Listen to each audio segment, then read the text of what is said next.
వర్తమానంలోకి వెళదాము. నిన్న ఆదివారం దేని గురించి మాట్లాడాం?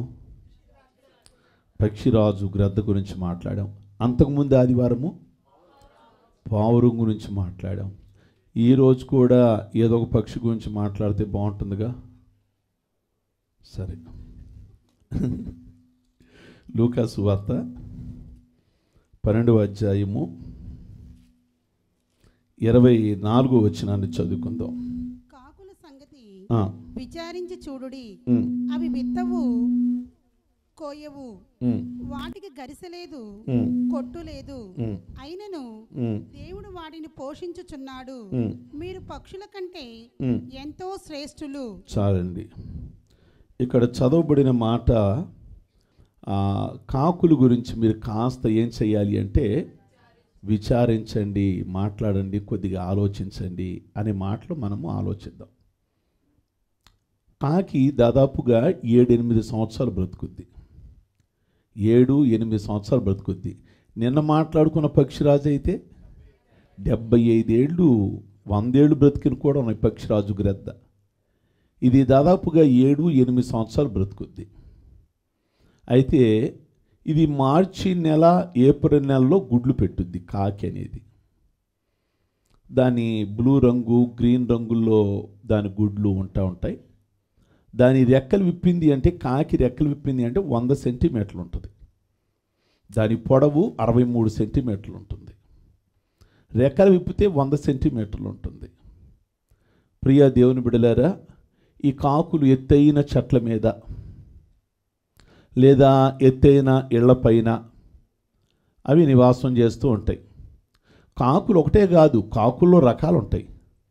తెల్ల కాకి, నల్ల కాకి, నీటి కాకి అన్నా చెరువు కాకి అన్నా ఒకటే, బొంత కాకి, చెవిటి కాకి, ఇంటి కాకి, అడవి కాకి, లోయ కాకి, దాదాపు 8 రకాలు కాకులు ఉన్నాయి. 8 రకాలు ఉన్నాయి. మీ ఇంటికాడ తిరిగేది ఏ రకం నాకు అవగాహన లేదు, కానీ 8 రకాల కాకులు ఉన్నాయి. ప్రియా దేవుని బిడ్డలారా, ఈ కాకులోంచి క్లుప్తంగా కొన్ని నేను మాట్లాడతాను. తెల్లకాకి గురించి కాదు, నల్లకాకి గురించి మాట్లాడదాం. నల్లకాకి, నలుపు అంటే బైబిల్లో తీయొద్దు కానీ పరమగీతాలు 1:4 ఉంటుంది. నేను నల్లని దానని నన్ను చిన్న చూపు చూడకుడి అనే మాట. నలుపు అంటే పాపానికి గుర్తు. సహజంగా పాపం చేస్తున్న వాళ్ళని సమాజంలో చిన్న చూపు చూస్తూ ఉంటారు, తక్కువగా చూస్తూ ఉంటారు. వాడికి ఆ వ్యసనాలు ఉన్నాయండి, వీడికి ఈ వ్యసనాలు ఉన్నాయండి, వాడికి అలవాట్లు ఉన్నాయండి, వీడికి అలవాట్లు ఉన్నాయండి అని ఆ అలవాట్లు ఉన్న వాళ్ళని కాస్త చిన్న చూపు చూస్తూ ఉంటారు. అప్పుడు అక్కడ ఆవిడ అంటది పరమగీతాలలో, నేను నల్లని దానిగా అవడానికి గల కారణం ఏమిటి అంటే కాస్త ఎండ తగిలిన దానని. ఎవరు తగిలిన దాన్ని?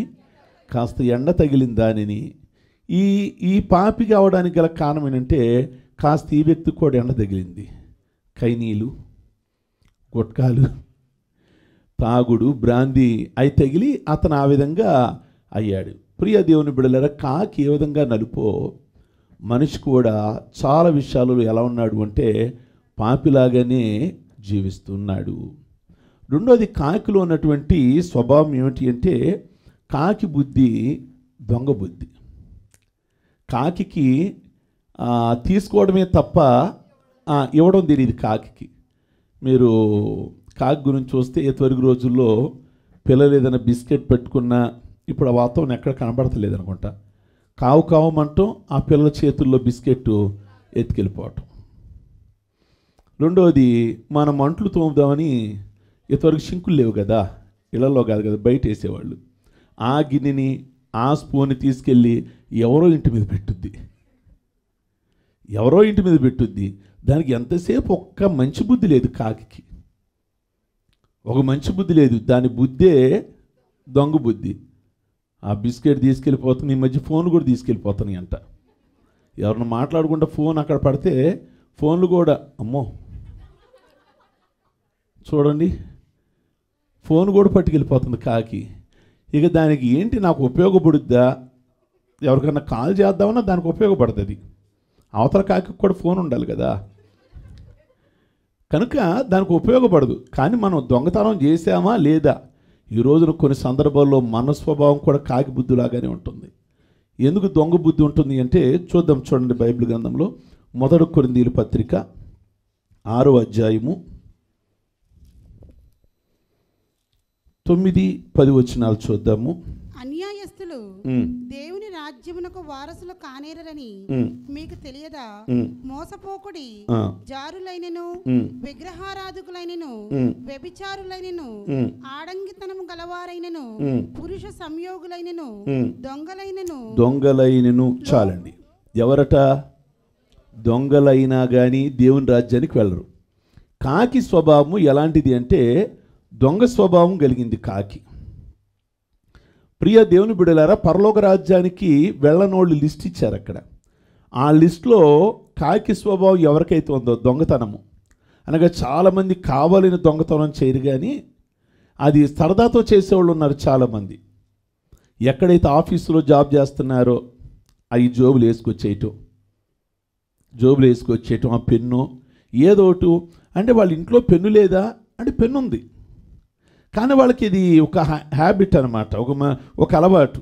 నేను బలి లేపేశానని హోటల్లో ఫోర్క్ స్పూన్లు జోబులు పెట్టేసుకోవటం, లేదా గ్లాసులు తీసుకొచ్చేయటం. బ్రాందీ షాపుల్లో విస్కీ ఈ గ్లాసులు చాలా. ప్రియ దేవుని బిడ్డలారు, ఎందుకు ఇలా చేస్తున్నారంటే ఆ గ్లాసు లేక కాదు, ఆ ఫోర్క్ స్పూన్ లేక కాదు, లేదా ఆ పెన్ను లేక కాదు.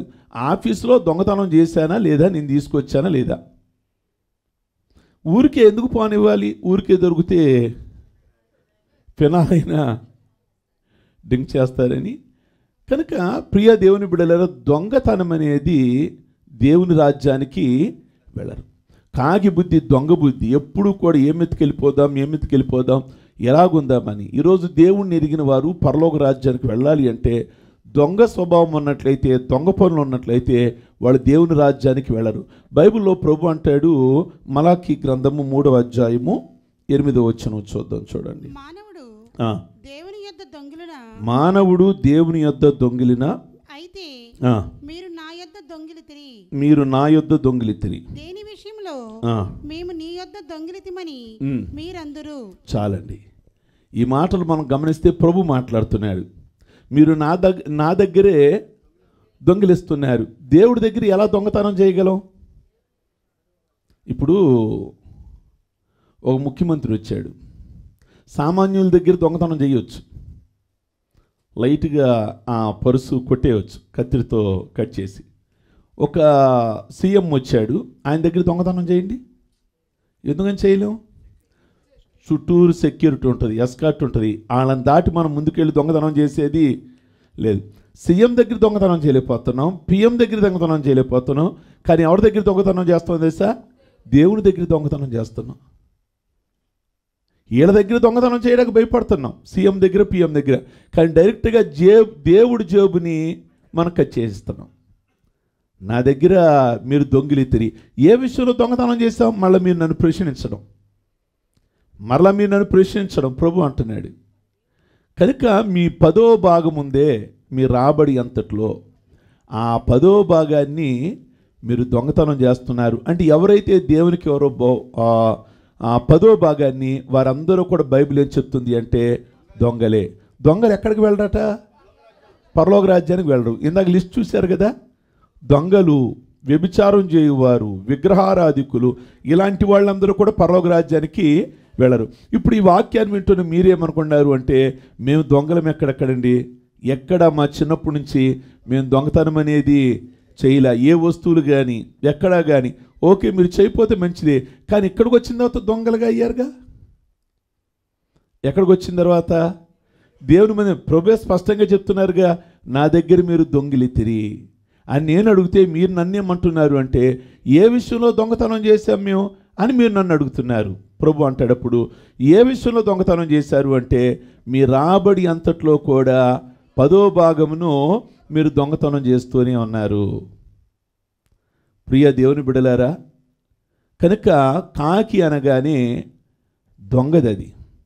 కనుక ఈ రోజున వాక్యాన్ని వింటున్న మనము మన జీవితాలలో దొంగలుగా ఉన్నట్లయితే మీరు ఎంత ప్రార్థన అయినా చేయండి, ఎంత క్రమముగానైనా మందిరానికి రండి, రొట్టె ద్రాక్షరసం తీసుకోండి. ఏదైనా కానీ దొంగలు మాత్రం దేవుని రాజ్యానికి వెళ్ళరు. కాకులలో ఉన్న గొప్ప విషయం అంటే కాకులలో ఐక్యత ఉంటుంది. కాకులు ఏముందండి? ఐక్యత ఉంటుంది. అందుకే ఓ కాకి ఎక్కడైనా చనిపోయింది అనుకోండి, మిగిలిన కాకులన్నీ ఏమవుతాయి అంటే ఆ కాకి దగ్గరికి వెళ్ళి ఒకసారి ఆదరిస్తాయి, సంతాపాన్ని వ్యక్తం చేస్తాయి, సానుభూతిని వ్యక్తం చేస్తే ఇంకా ఏ జాతిలో కూడా ఉండదు. అందుకే సహజంగా ఏమంటారు అంటే పాటకేమో కోకిల, ఐక్యతకేమో కాకి, ఒక చక్కటి క్రమానికేమో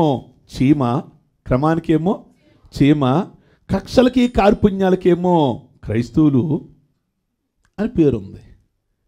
పాటకేమో కోకిల.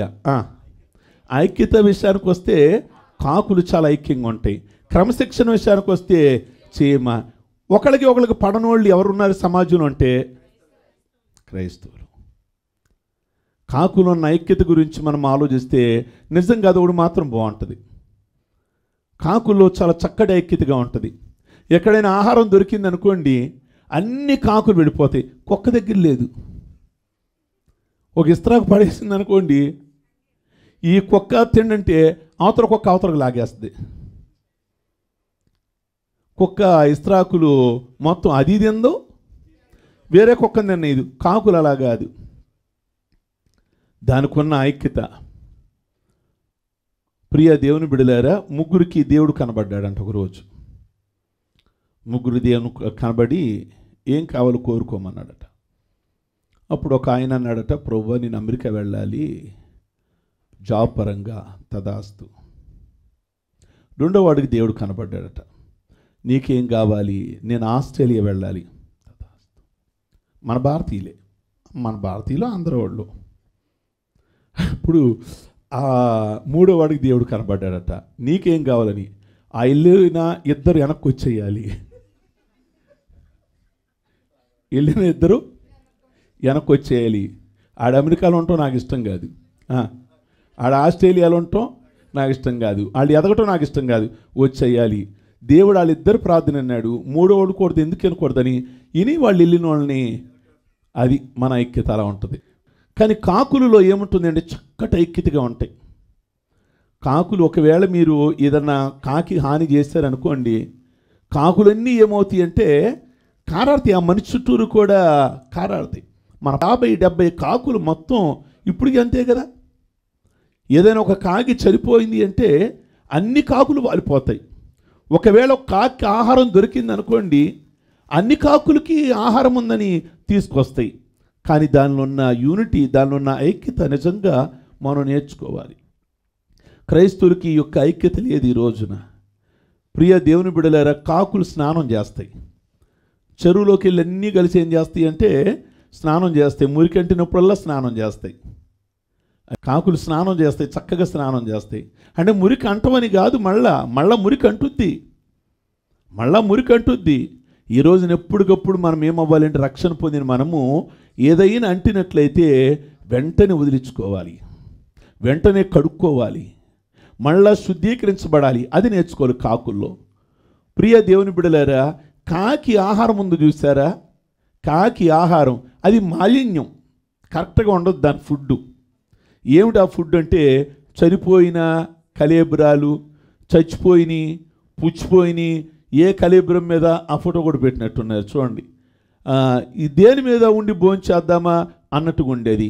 కనుక మన భోజనం విషయానికి వస్తే ఏ విధంగా ఉండాలి చూద్దాం. చూడండి, రోమీలకు రాసిన